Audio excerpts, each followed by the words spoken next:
টাকার লোভে মানুষ সবই করতে পারে। মহিতোষ বাবু তেমনই একজন, যে টাকার লোভে পরশুরামকে মারতেও পিছুপা হয়নি, কিন্তু পরশুরাম সমস্তটা খুঁজে বার করেছিল।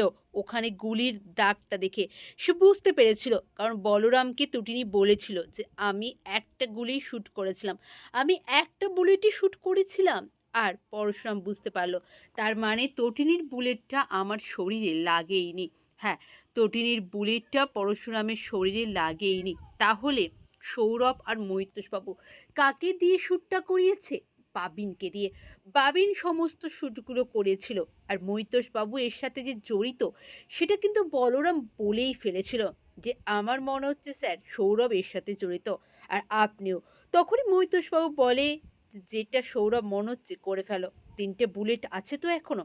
ওইদিকে পরশুরাম, পরশুরামের কচ্ছপের প্রাণ, তাকে মারা এতটাও সহজ নয়। হ্যাঁ, তাকে মারা এতটা সহজ নয়।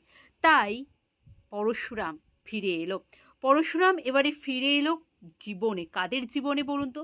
পরশুরাম এবারে ফিরে এলো সৌরভ আর মহিতোষ বাবুর কাছে। সৌরভ আর মহিতোষ বাবুর দিকে গানটা ধরল সে। বলল, কি বলুন? বলুন স্যার। আপনাকে আমি অনেক রেসপেক্ট করতাম, কিন্তু আপনি যে আমার সাথে এমনটা করবেন, সেটা আমি কখনো ভাবতে পারিনি। কিভাবে করলেন আপনি এমনটা আমার সাথে? হ্যাঁ বন্ধুরা, পরশুরাম আজকের নায়কের আগামী পর্বে আপনারা এমনটাই দেখবেন। চ্যানেলে নতুন হলে দয়া করে চ্যানেলটা সাবস্ক্রাইব করে দিন।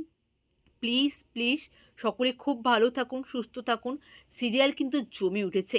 এবারে মহিতোষ বাবু আর সৌরভের একটা দফারফা, একটা হেস্তনেস্ত পরশুরাম করেই ছাড়বে। এত অন্যায়, এত অন্যায় আর ওদের বিফলে যাবে না। ওদের অন্যায়ের ফল ওরা এবারে পাবেই।